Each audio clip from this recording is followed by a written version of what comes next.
Since the dawn of the GAA in 1884, the telling of its stories have been just as important as the sports. Through the years, heroes and matches have been immortalised, inspiring generation after generation.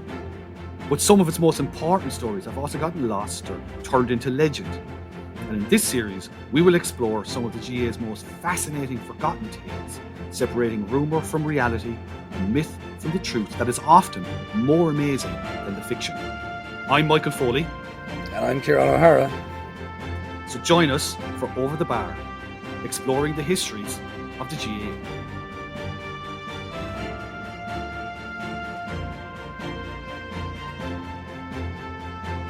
Hello everybody and welcome to our latest episode of Over the Bar, the GAA History Podcast, trawling through the half-forgotten and also not forgotten stories of the GAA, Ciaran. And today we're revisiting, I think, what can only be described as a truly legendary time. Yeah, like this is arguably, and we've been here a couple of times before, the most colourful decade in the history of hurling. For a variety of reasons, like you had Guinness coming in and what we would now refer to as activating their sponsorship, but back then was just them associating themselves with it through advertising and really, like, and let's face it, they're the best advertisers in the world. So when they turned to hurling, it got that uplift too, but it couldn't have had that uplift were it not for the breadth of characters that emerged, the teams that emerged. Like when I think now of mid-90s hurling, I can't remember rain. Do you know what I mean? Yeah. Constant summer. Just endless, eternal summer. Yeah.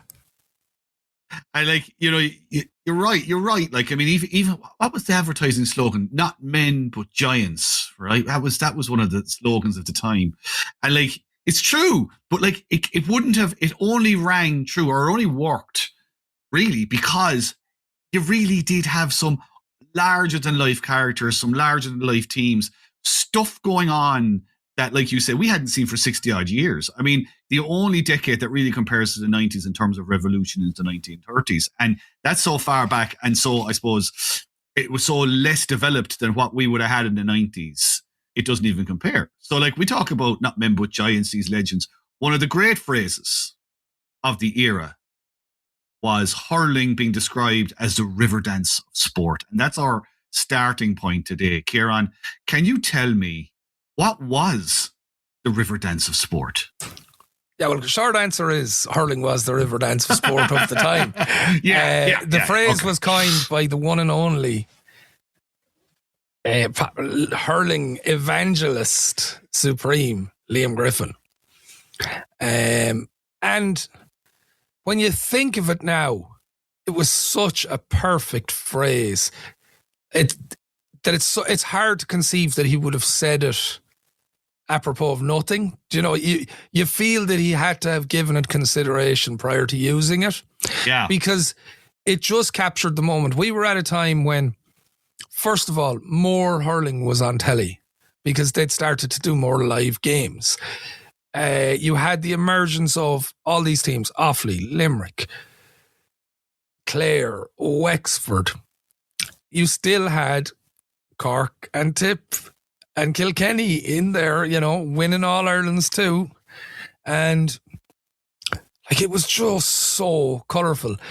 And the cultural phenom of the time, like the one, when you look back at moments and you'll often hear it overanalyzed, where did the Celtic Tiger confidence come from? Did it come from USA 94 or Italia 90 or Riverdance as this cultural phenomenon? This was all just happening. Like, people weren't emigrating anymore. They were, returning. The economy was starting to boom. Everything about the country just seemed to be awash with colour. And then in the midst of all this, just these amazing characters. And with all due respect to the Blue Bloods, Kilkenny, Tipperary and Cork, I'm not certain that campaign of Guinness's would have been quite so impactful if it had just been a procession of them winning All Irelands all over again. Absolutely. It needed revolution. Love GEA history? Then you'll love going deeper with Over the Bar's Cordia Club membership. For just €5 a month, you'll get exclusive member-only episodes and series, early ad-free access to the main podcast, plus detailed show notes, a newsletter, and the chance to have your questions answered. Join Michael Foley and Ciaran O'Hara as they uncover the stories, the legends, and the questions that shaped our games. Don't just listen, be part of the club. Join now at overthebar.club. No question about it. No question about it. So what was Riverdance a sport? I suppose is really the jumping off point, Ciaran, isn't it, for telling the story of how Wexford won the 1996 All-Ireland hurling title 30 years. So take us back 30 years, please. That endless summer. It seems mad now that it was 30 years ago. And I said this to you when we first talked about doing this, that in my mind, it felt like Wexford were ready-made heroes for the era. Yeah. But actually there's such a backstory to this. You've got a manager in Liam Griffin who has had to wait for ages to get a turn with the Wexford hurlers. And when it comes, in hindsight now, we just think of the Messiah. Yeah. But the initial response to him is not so great, actually. Like he's finding resistance within the squad. People probably question where they're at. Like they've had something of a small uprising, I would call it, in the years before. So we had if you remember, there was a marvellous series of league finals between themselves and Cork around 93. I remember them very well. I think it was at least, was it 3 games, Ciaran? I think it was definitely at 2 out of the 3. Yeah, and it was the first time really in my memory that I went, oh my God, when Wexford are on song, look at the support they get, you know what I mean? Like, absolutely, they mobilised the masses. And we've done our 3-part series on Offaly, but for there to be a massive disruptor in anything, one of the traditions or the traditional powers of an industry has to be usurped. And in Offaly's rise, really you can say that the county that they usurped was Wexford, because for decades Leinster hurling was really about Kilkenny and Wexford. Yeah. One of them would win the Leinster Championship and one of them would compete most often for an All-Ireland after that. But by the time we get to the early 90s, like Wexford have only been in 3 Leinster finals in the 80s. They've now been in 3 Leinster finals back to back for the first time since they won 3 in a row in the 70s. They were in the 92 final, the 93 final and the 94 final. They lost the 94 final to Offaly by 7 points. And it's at this point now, there was no expectation of them doing anything that year because they'd had a horrid league. They'd been relegated in the league, which meant that by the time Liam Griffin took over, Wexford were playing in Division 2. And this is in the autumn of 95, are we saying? Late late 94. It's late 94 he comes in. So the league is 94-95 at the time. And he comes in and they're playing in Division 2. He's meeting resistance from some of the very senior figures in the squad. He's got a vision. He knows what he wants to achieve. But they're not necessarily buying into him initially or his big plans. You see, I'm wondering, this is the thing. If my memory of them, right, they were, even by 94, there was a lot of veterans on that team. I mean, that 93 team, as I recall them, you're talking George O'Connor was there quite a long time by then. Jimmy Houlihan was still knocking about, the great full forward they had. You'd have had John O'Connor there. Liam Dunn had been making a name for himself for quite a few years. They kind of had this reputation before '94, anyway, of a team who kind of would get so far but then fall, and probably fall in a very dramatic way. Like I remember, was it in the 1990 Leicester final where DJ Carey took about 67 steps and battered the goal in that beat them in the last second? This kind of stuff. This was kind of regular Wexford stuff to happen. So by '94, like I'm wondering why, like where did Griffin come into all of this? I mean, why would they have even wanted him?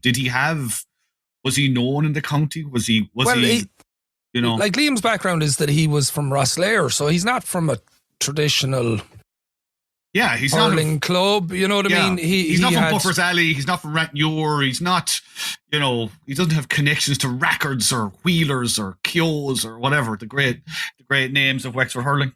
No, and probably his greatest successes in hurling prior to that had been in Clare, because he had gone to Shannon to study in the Hotel and Catering College there. Yeah, so he won a few titles playing hurling down in Clare with Newmarket and Fergus. He comes back to Wexford. He gets into the hotel business. He's quite successful at it. He is coaching the club. He's trying to get opportunities to coach Wexford teams at various levels, but he's not an automatic choice. Now, you get the sense that when they turn to him at this point, it's probably because of his business successes, that they think because he's been so successful as a hotelier that he can go in and maybe change the culture here. And I guess with some of the more senior players, I think there may have been a bit of snobbery about who's your man from Rosslare coming and telling us what to do. And that league campaign is dreadful. I mean, they finish in Division 2 behind Waterford, Offaly, Kerry and Down. Right. Not pulling up any trees, Ciaran. No, like you're looking at a Division 2 with them in it, and you're going, they should be competing with Waterford or Offaly for promotion there. Oh, at the very least. Particularly given that they had been in the league final in '93. And taking a Cork team that had been in the '92 All-Ireland final to the very, very brink. Yeah, but then what happens is they have a decent go at Offaly in the Leinster hurling semi-final. They only lose by 7 points. But I mean, this is becoming the thing now. They'd lost the year before to Offaly by 7 points in the Leinster final. They're losing to them again. So, like for Griffin, he's trying to establish identity for them, if you think about it. And I mean, where that leads him, it's one of the more interesting journeys you'll hear about. So he has this moment that in Dennis Walsh's wonderful Hurling the Revolution years, he kind of describes as the Mimon effect, where he's watching a documentary, I think, about a marathon runner who's finished second several times but eventually wins the gold. And he wins the gold at the age of 35 at the 1956 games. So in his own head, he decides that Wexford are the Mimons of hurling. As you've described them, perennial nearly men, haunted by Offaly, haunted by Kilkenny. And he decides that what he wants to do is he wants to reframe the narrative now. He wants to stop living in the shadow, and he wants to stop accepting the label of chokers. So, and he kind of identifies a few things within the group that he thinks are holding them back. And this is particularly, I suppose, after he's got his feet under the desk in that 95 year. So, like he feels that inertia, fear of failure, comfort almost in defeat becomes their thing. And some of it he believes is kind of the public and the media compounding that. So he decides that he's, forget everything else. I don't care if I'm going to be ridiculed. We're going to try some different things here. And of course, in 95, his old comrades in Clare, and he has played county hurling for Clare. Oh, he played for Clare, did he? Yeah, they make the breakthrough. Yes. And he sees that what achieves the mental breakthrough is the physical breakthrough. But he also sees within it a chance to build up the team's identity. So their physical development is kind of built on we all know about Clare and the hill in Shannon. You know what I mean? Yes. So the equivalent for Wexford is there's at one of his hotels, there's 101 steps up from the shore. And that 101 steps, like they have to run it repeatedly to the point of physical exhaustion. Wow. And it gradually, that sense of achievement, when they're doing their conditioning, like it's always attached to a physical location. Like we're talking about, I think they used to do their long runs on Bunclody Golf Club, I think, because of undulating hills, you know what I mean? Yeah. They're running Curracloe Strand, and you can see what all of this is doing. It's building within them this identity that they're Wexford, and now they're going to be the most rabid, fittest, strongest Wexford team ever. And he kind of develops what you might refer to as kind of a transformation hub around them. So there's early morning sessions, there's afternoon meetings, tactical discussions, minimal outside noise, and probably the most radical thing of all for the time, he brought in a sports psychologist. Love GEA history? Then you love going deeper with Over the Bar's Cordia Club membership. For just €5 a month, you'll get exclusive member-only episodes and series, early ad-free access to the main podcast, plus detailed show notes, a newsletter, and the chance to have your questions answered. Join Michael Foley and Ciaran O'Hara as they uncover the stories, the legends, and the questions that shaped our games. Don't just listen, be part of the club. Join now at overthebar.club. Well, we've had mention of sports psychologists here and there over this pre-this, but mainly actually around John O'Mahony with Mayo, Leitrim, and places like that. But never really hurling. They didn't need any head doctors. Hurling men weren't really kind of that wasn't the prescription for hurling men, I don't think. No, and largely because, and again, maybe this is where that line, the Riverdance of sport, like that it's seen as something else. It's seen as something more artful. Counties with particular styles, counties with particular heritage. But he knew that like what they needed to do now was, it was all about the mental. He needed them to get to believe in themselves. And like some of that was hard work. So when he's being questioned by guys, he's confronting them. He is taking conflict as part of the process. And Niamh Fitzpatrick is the psychologist he brings in, and she's supporting that. So she's addressing their concerns about fear of defeat, never discussing doubt, like, and hanging it on particular things like their drive, this next ball mentality, that they can just dismiss the small failures and it's just about the next ball. And they build in, like, one of the more unusual things about it is, you know what they used to play on the Wexford bus going to big matches that summer? I dread to think. Go on. Well, it'll make total sense when you think of the period. Like, they used to watch Braveheart. Of course they did. Of course they did. So like it's building them as they're the plucky Scots. They're gonna and like tapping into the Vinegar Hill mentality, and you can really see a concerted effort to build identity, and then just add all the other layers. Like they're using statistics like nobody else at the time. They're breaking down statistics to improve performance. And I can see why some of that would be a challenge for the group that they had, because some of them have been very successful without having the ultimate success. But also, Ciaran, they've been very unsuccessful in the sense of, they have been around, and a lot of them have been around a long time, and their places are solid on the team. Like I don't know, is it the case that Griffin brings in a whole raft of players? I don't think Wexford had that underage kind of.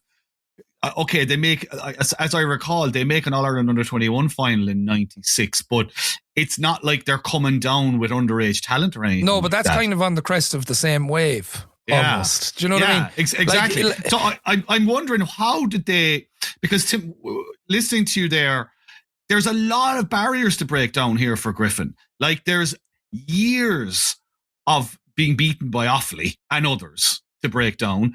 There's years of players who have had long careers and are now towards the end of their careers, and they're being asked to embrace something completely different. As a matter of fact, there's something, you talked about Griffin as a messiah earlier. There is something messianic almost about being doubted. And I mean, my recollection of the late of 95, like, he wasn't certain even to survive a year.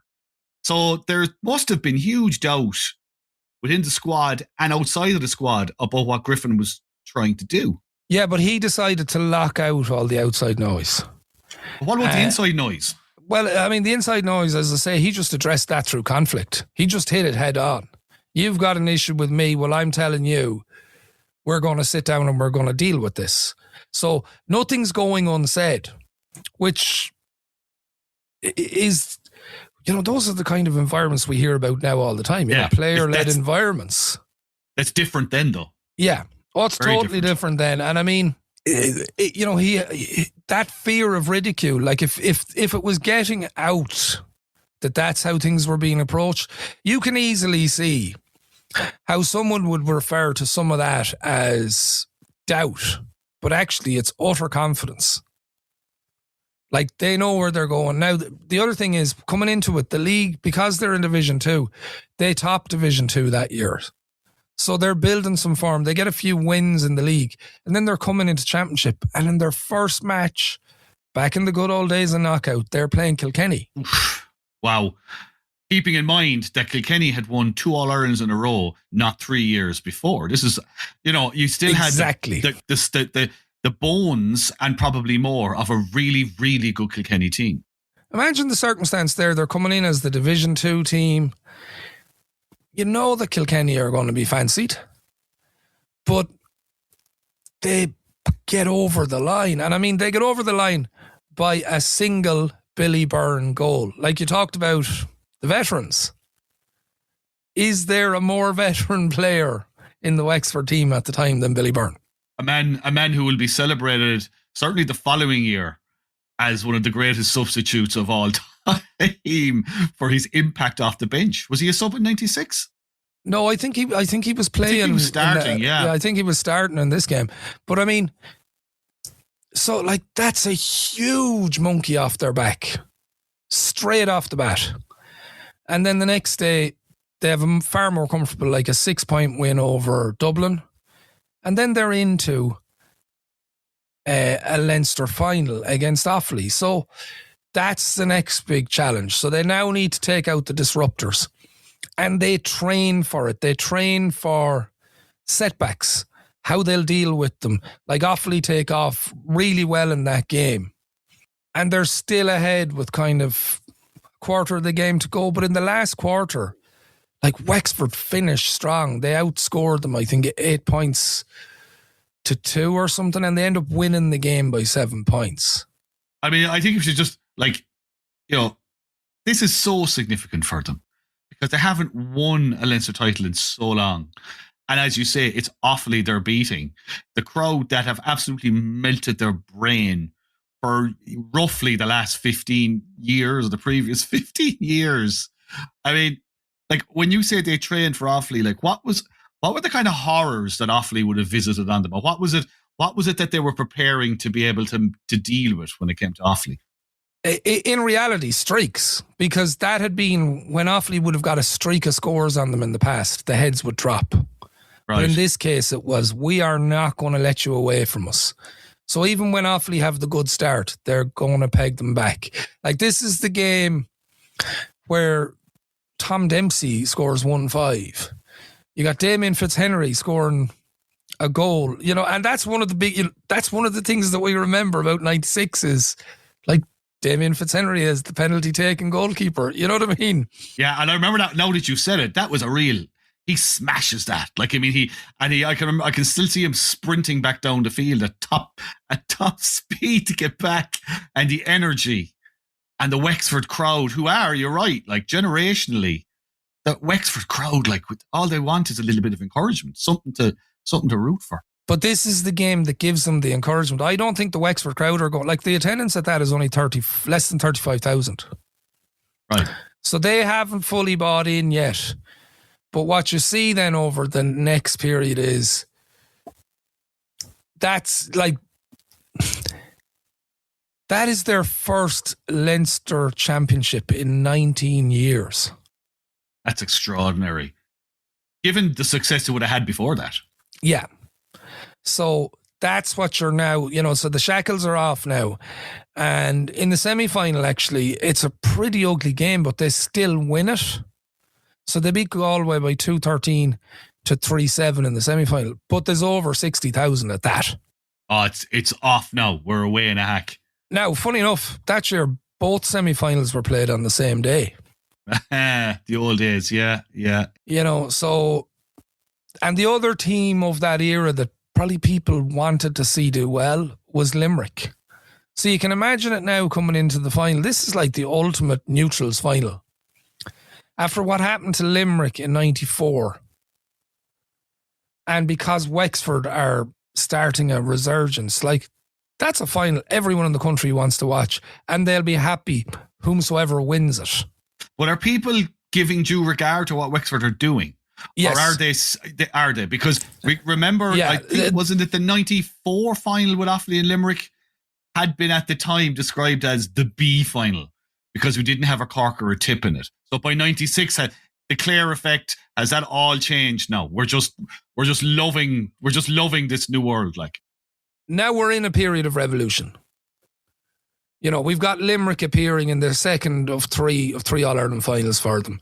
We've had Clare winning. We've had Offaly in win one and lose one. You know what I mean? This is totally uncharted territory. And now here come Wexford. And by this stage, you'll remember this stuff. We've got the song. Remember the song?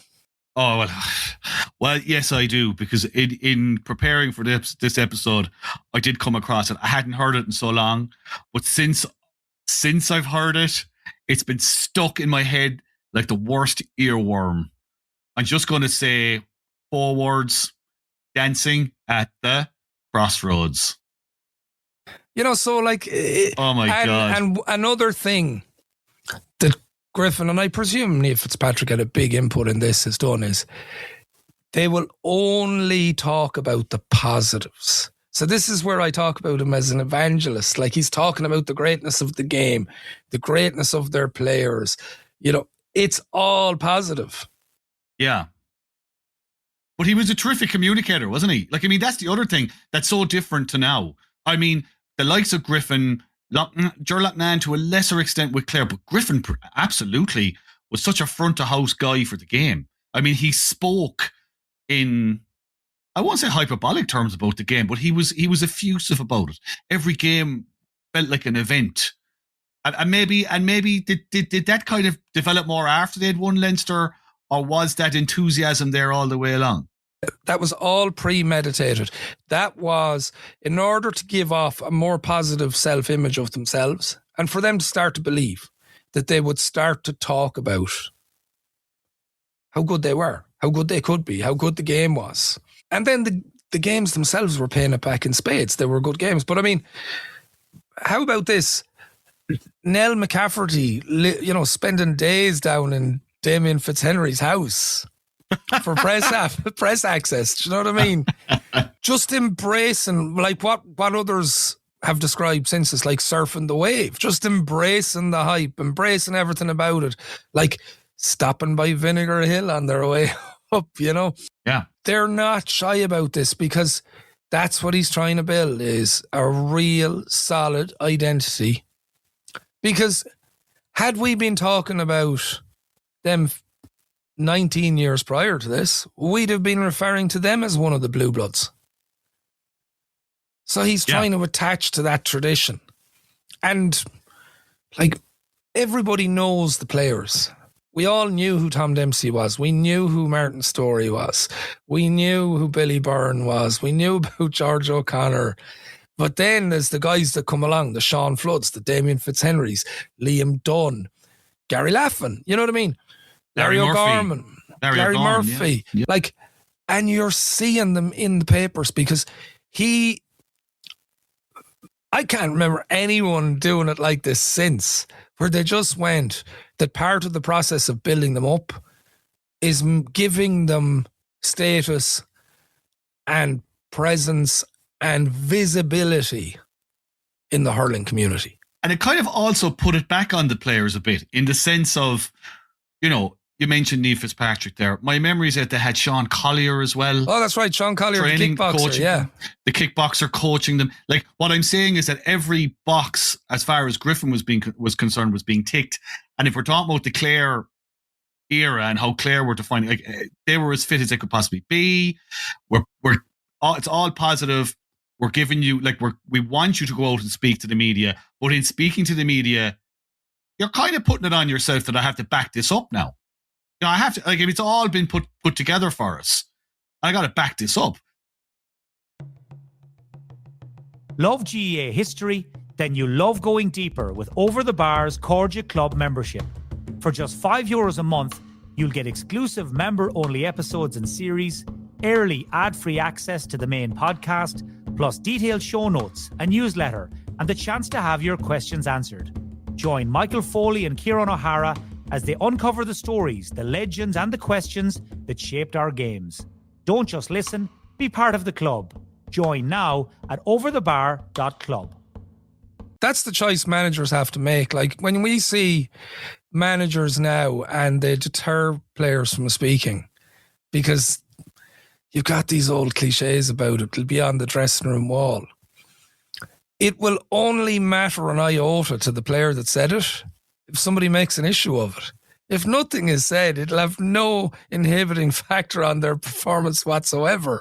Yep. And I mean, that Wexford team was, like no more than Clare at the time, were very, very accessible. Now, it was a different era in terms of media access, but still, even for the time, they were very accessible. I mean, I remember, like, Sean Flood was in a band. It was like a pub group or a kind of, they played weddings and whatnot. I mean, I remember, Ciaran, you correct me if I'm wrong here, but he may well have appeared on Breaking Ball, your old show, with a guitar, or maybe I'm imagining him from something else. But I definitely remember seeing him on screen with a guitar playing away. And George O'Connor was such an iconic figure. In the era when Wexford were not going well, George was when he was a dual player. Famously, his hands were destroyed from hurling. His fingers were nobbled and gnarled, and there's been some amazing photographs of George's hands. Never mind anything else. Any other hurling image you can think of, George's hands, and all that even coming into that All-Ireland final, wasn't there as well? Like, George O'Connor, finally in his looked like his final year. It's going to be his final year. Could he win an All-Ireland? Yeah, and I mean, huge emotion. But just the colour of it, like then when you get to the final, just this, and the fact that the colours are so contrasting, like that the green and white is such a contrast to the purple and gold. Absolutely. And in that final, like the 94 final tends to be the one that people see as the scar for Limerick because of the nature of the collapse. You can't really point to any collapse in this game. Limerick play well, but ultimately, probably what sees Wexford out comfortably in the end, comfortably enough by the standards, is mental fortitude, fitness, it's the 101 steps in Rosslare. Oh, actually, does Griffin do anything to frame the final for them? Because obviously none of them have played in an All-Ireland final. Griffin has never managed an All-Ireland final. Does he do anything, anything in particular to sort of frame that for them or set the tone? No, it's just embrace it. It is literally, this is why you play Ireland, lads. And it's because now they've developed, I won't say any huge game plan. Like, there is a game plan. It's slightly different to the traditional Wexford game plan. But it's not a radical departure. They've used statistics. They've used a psychologist. They've, like, the physical, having Sean Collier, as you mentioned, as a coach. He's ticked every box. It is like running a hotel for him. And you see, the critical thing, and this may be where we have to give the county board credit, that at the time maybe when others were doubting Liam Griffin, that they were actually tapping in on that level of management experience, that they wanted him to create the environment for success. And that's what he did. And he empowered the players, the psychologist, the physical coach, coaches that were working with them, all to do their jobs and do them as well as they could and leave no stone unturned. Well, the psychologist, by the way, only to the point that she was allowed into the backroom staff, but she was never actually identified as a psychologist, wasn't she? Not. She had to kind of work undercover. Yeah, like she's treating players' injuries at different points. She's like a physio, because like a masseur, isn't she? Yeah, but now it's not clear in the reading I've done on it that if that was a decision that was taken by Liam Griffin because he was trying to be secretive about it, or because he was maybe somewhere worried about some degree of ridicule, or maybe because the players were worried about some degree of ridicule. But she was there. She was a huge part of the journey. And there was certainly no denial of her involvement in the aftermath. But it's utterly liberating for them. Like when they win, just remember the scenes. Oh. Final whistle. Back in those days when all stewards, plan B, plan B. There was no plan B. There wasn't a plan A. There was no plan B or plan A. Like, it's just ran those on. Don't exist. It's just, get them behind the curtain as quick as you can. But what always fascinated me about that final, because it is in the canon of All Ireland finals of the 90s, Wexford Limerick 96 usually gets a bad rap. Right? It's not really it's not up there with Clare Tip 97, the drama of Offaly Kilkenny 98. You know, it's kind of one of those ones. It's kind of, you know, it's the result matters more than the performance. But like Wexford had to really dig in there. I mean, they're reduced to 14 men in that game. Yeah. Game and Scallon gets sent off. I mean, all the demons that they fought for about a decade before this particular group visit them on the biggest day. That's the fortitude they develop. So, I mean, one of the reasons I think why people are somewhat dismissive of the final is because the score was only 16-14 when you look at it in the end. It was 113-14. So there's a sense, if you were to take that figure, you'd say that Limerick were closer. But coming down the stretch, having overcome the red card, even at the time I can remember feeling it, like Wexford have this now. And I think you could see that confidence in them. And as you say, we'd become so preconditioned to the characters within the group that you would want a hard stone to begrudge them that victory. Oh, look, I mean, the only that it was Limerick against them, given what they had gone through in 94. But I mean, losing game and Scallon, and it was early in the game, but they dig in. And I mean, you know, whatever about the great invasion at the end, Ciaran, there is that moment where George O'Connor, who was mentioned there already, just drops to his knees, and there's an immortal photograph of George, hands clasped in thanks. Thanking God, yeah, for this moment. Yeah, this moment he's waited so long for. Put it in context now. I think it had been 28 years since their last All-Ireland win that time. And that seemed like a famine to them. This is the 30th anniversary of that victory, and they have not won Liam MacCarthy since. Now, they did win Leinster again in 97. They had a win in 2014, but you know, they've kind of receded again within the Leinster hierarchy. They had a win in 2019. And again, remember the response of the supporters to that. Enormous. Absolutely enormous. But another kind of disruption has occurred to displace them in the intervening years in that case. And that's the allowance of Galway in the Leinster Championship. So, you know, it's not that they and Offaly are pushing at each other. It's actually that Galway have come in and just pushed them out of the way. And it has made success infrequent from them since. But I mean, one of the things that Liam Griffin built upon at the time was the pre-existing tradition.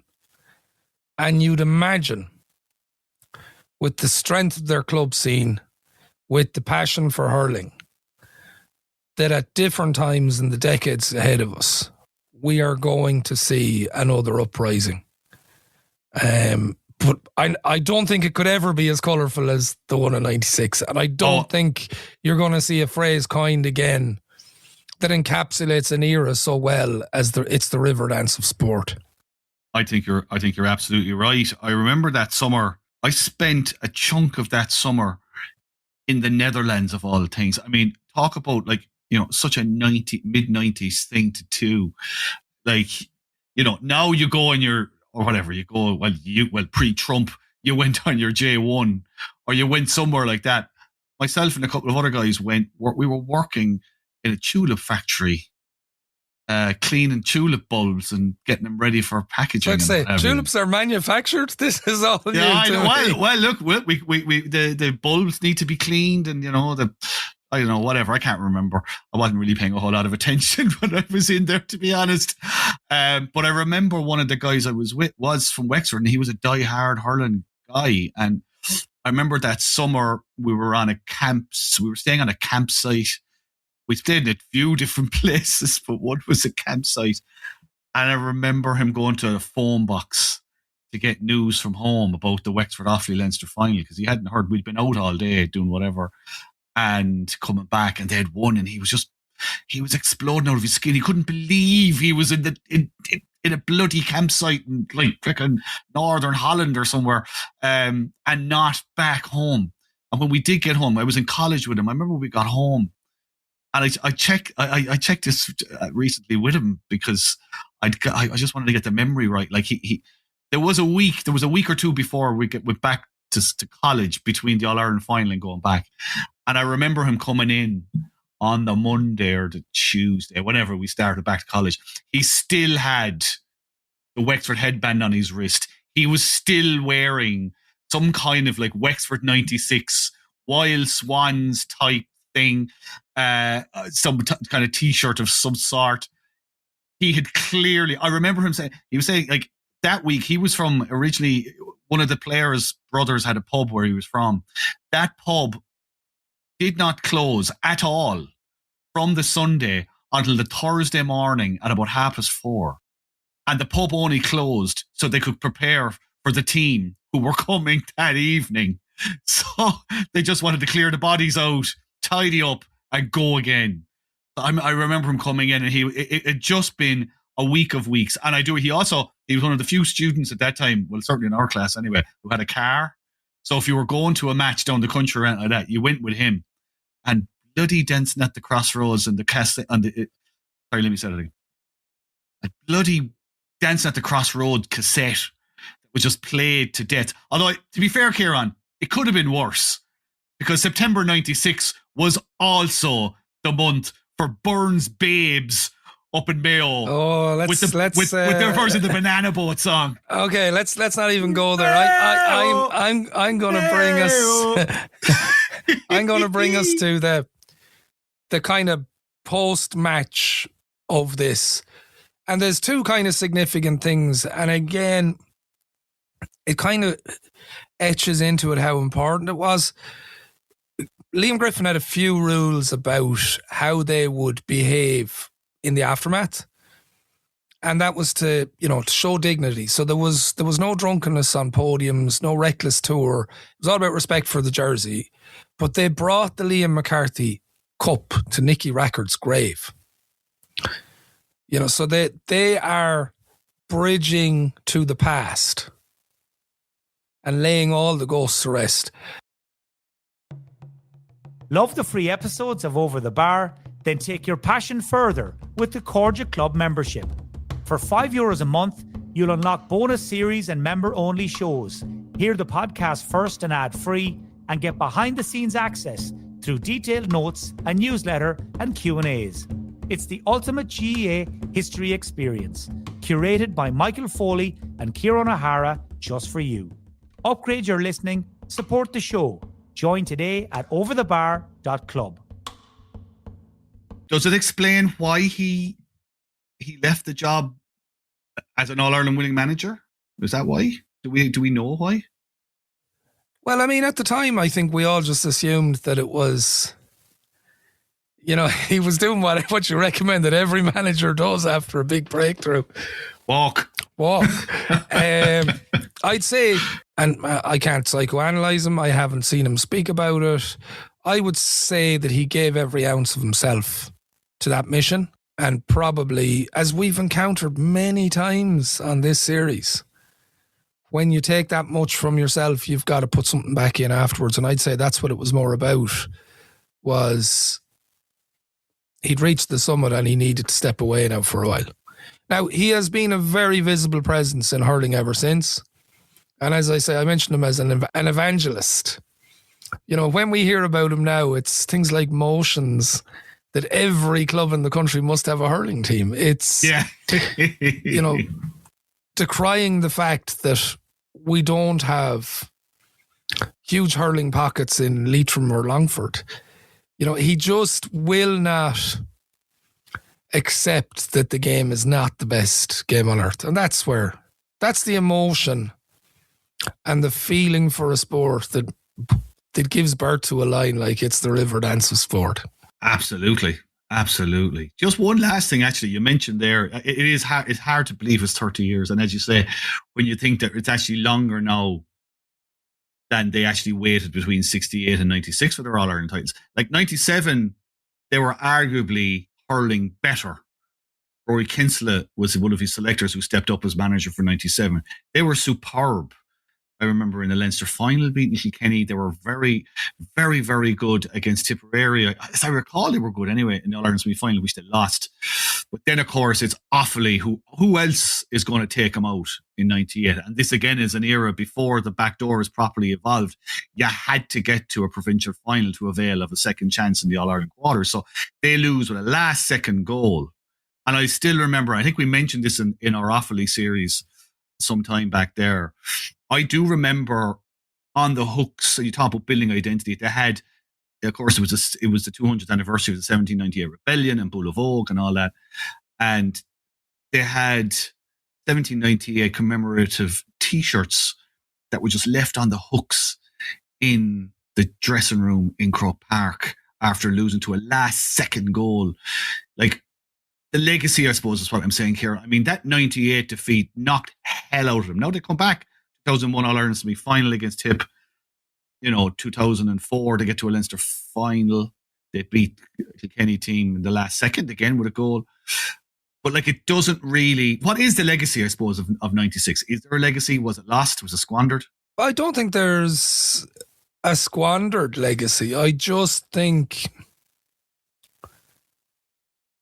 that it's a moment in time that will stand for what it was. And it's just there in their continuity now. So it is something, the legacy of it will be that it's something you can reach to, that this is something we've done historically and traditionally. And as I say, I do think it will present them with an opportunity in the future to build upon that. Now, we should mention for our Cards Club members this week, you referenced that 1968 final. That is the subject of our Cards Club exclusive this week, folks. So, Wexford fans, you know where to go if you want a little bit more. And everybody else, just buckle up. The reason not just because of the Wexford connection, but possibly, I mean, people will think of the 94 final between Offaly and Limerick when they think of comebacks. The 1968 All-Ireland hurling final between Wexford and Tipperary, arguably the greatest comeback in an All-Ireland final of all time. Doesn't mean either code. Unbelievable game. And by the way, I don't think there's been as many goal chances per capita in a game ever. Absolutely unbelievable. So yeah, we'll be looking into that in our members episode this week. Ciaran, thank you so much for bringing us through. I feel like we danced our way through that one quite nicely, and I can hear that Riverdance crescendo behind me as we reach the end. Yeah, we've Riverdanced at the crossroads. Oh God! I'm sticking on that Mayo tune. That's what I'm doing. But for everybody else, we would ask you what you should be listening to. What I'm listening to, Burns Babes. Ciaran is getting the Wild Swans out of the back cupboard. Listen to a few more episodes of this. If you like this story, go back. Our catalogue is there wherever you get your podcasts. And if you like what you hear on that side of the fence, then consider a subscription. All for the cost of a match program. We've got a growing back catalogue back there. But in the meantime, this and all the other episodes that you can access for free, just like, rate, review. It all helps. Every little click of a button there to give us any kind of a star review helps just move the thing along and introduce it to a greater audience. And word of mouth, Ciaran. You cannot beat telling somebody else that you listen to this thing. What's it called again? Oh, I don't know. It's Over the Something or Other. But it's about GA stories anyway, and they rattle on for however long. Just pop it into the old group chat there. It'll be sound. Do. Oh, WhatsApp message there. Oh, it'll travel a long way. Ciaran, thank you so much for that. Thanks, Mick. Chat to you soon. We'll talk to everybody soon. Take it easy.